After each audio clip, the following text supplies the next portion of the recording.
నిర్మల్ జిల్లా బాసా నుంచి వస్తాను. జూబ్లీ ఎలక్షన్ అనగానే ఏమో అనుకున్నాను, అంటే ఎంత డెవలప్మెంట్ ఉందో అది ఇది అని అనుకున్నాను.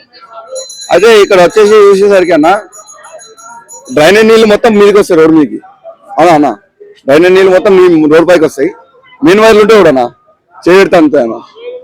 ఈ 10 సంవత్సరాల డెవలప్మెంట్ ఏదైనా ఉందా అంటే మెయిన్ వైర్లు అందుతాయి, డ్రైనేజ్ నీళ్ళు మీదకి వస్తాయి. దీని డెవలప్మెంట్ అన్న. ఇప్పుడు నేనేమనుకున్నా అంటే బాసర్లో ఉన్నప్పుడు జూబ్లీహిల్స్ ఎలక్షన్ కు నాకు కోఆర్డినేటర్ వేసాను అన్న మా వెంకటస్వామి గారు. కోఆర్డినేటర్ వేసా, మా జూబ్లీహిల్స్ మొత్తం అఫీషియల్ ఏరియా, మంచి ఏరియాలో వెళ్తున్నాను అని అనుకునే ఉద్దేశంతో అనుకున్నాను. ఇక్కడికి వచ్చే చూస్తే డ్రైనేజ్ నీళ్ళు మొత్తం రోడ్ మీద వస్తాయి, చేతులు మెయిన్ వైర్లు ఉంటాయి అన్న, చేతులు అందుతాయి. ఇదన్నా ఈ 10 సంవత్సరాల లోపల బీఆర్ఎస్ అనేది జీరో. అదే నవీన్ యాదవ్ అభిప్రాయం ఏంటంటే అన్న, ఆయన ఒక లౌకికవాది, కుల మత భేదాలు లేకుండా ఉన్న వ్యక్తి, విద్యావంతుడు, మన ఏదైతే అంటే అభివృద్ధి చేసేగల వ్యక్తి.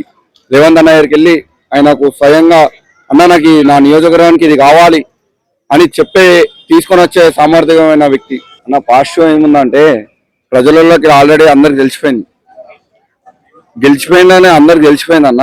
ఖాళీ ఇప్పుడు ప్రచారం చేసేది మెజారిటీ కోసమే. మళ్ళీ ఇంకో విషయం ఏంటంటే అన్న,